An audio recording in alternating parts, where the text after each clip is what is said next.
Joyka et Avamind qui deviennent DJ, c'est de la fraude.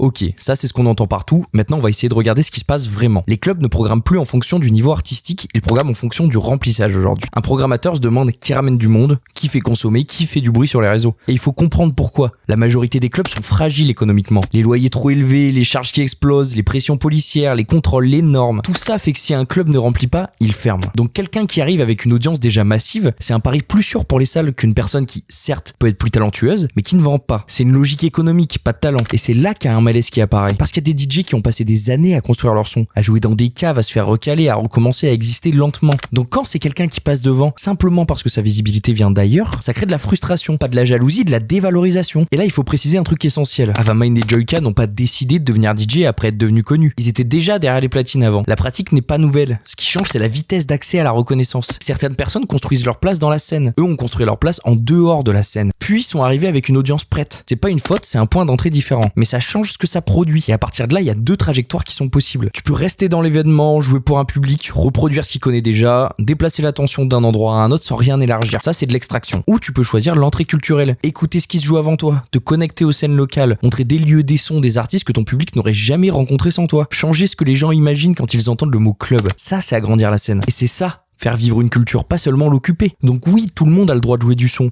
Et si t'étais DJ avant, t'as même zéro débat à avoir sur ta légitimité. Mais ta visibilité crée des responsabilités. Tu peux l'utiliser pour faire circuler la culture, ouvrir des espaces, amener ton public ailleurs et construire avec les autres. Ou tu peux l'utiliser pour capitaliser, prendre la lumière et repartir. Donc ce débat-là, il est pas sur l'accès, il est sur ce que tu fais quand t'es dedans.